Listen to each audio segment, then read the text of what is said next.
Throughout the history of computers, we've been striving to shorten the gap between us and digital information, the gap between our physical world and the world in the screen where our imagination can go wild. And this gap has become shorter, shorter, and even shorter. And now this gap is shortened down to less than a millimeter, the thickness of a touchscreen glass. And the power of computing has become accessible to everyone. But I wondered, what if there could be no boundary at all? I started to imagine what this would look like. First, I created this tool which penetrates into the digital space. So when you press it hard on the screen, it transfers its physical body into pixels. Designers can materialize their ideas directly in 3D, and surgeons can practice on virtual organs underneath the screen. So with this tool, this boundary has been broken.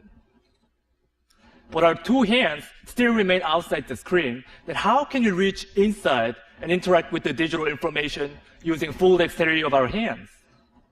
At Microsoft Applied Sciences, along with my mentor, Cathy Blanche, I redesigned the computer and turned a little space above the keyboard to a digital workspace. By combining a transparent display and depth cameras for sensing your fingers and face, now you can lift up your hands from the keyboard and reach inside this 3D space and grab pixels with your bare hands.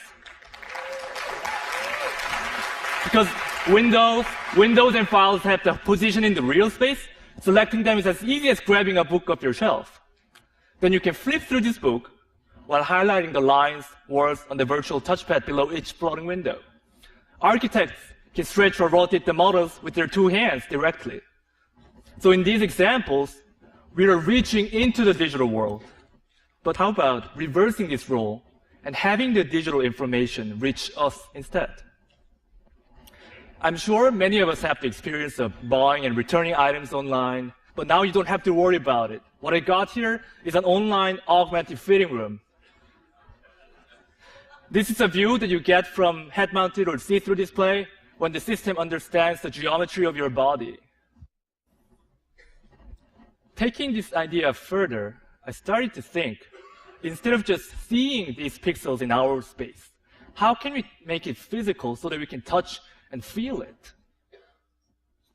What would such a future look like? At MIT Media Lab, along with my advisor Hiroshi Ishii and my collaborator Remy Post, we created this one physical pixel. Well, in this case, this spherical magnet acts like a 3D pixel in our space, which means that both computers and people can move this object to anywhere within this little 3D space.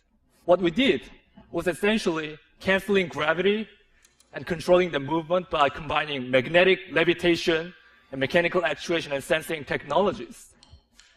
And by digitally programming the object, we're liberating the object from constraints of time and space, which means that now human motions can be recorded and played back and left permanently in the physical world.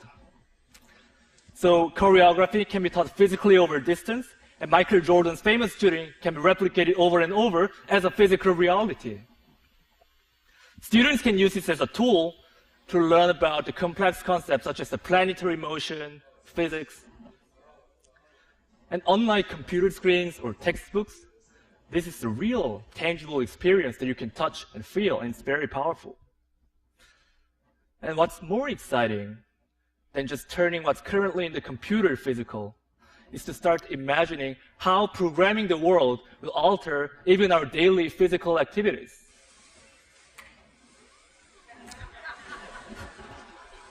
As you can see, the digital information will not just show us something, but it will start directly acting upon us as a part of our physical surroundings without disconnecting ourselves from our world.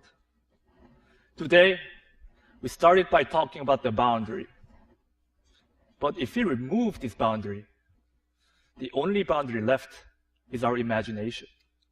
Thank you.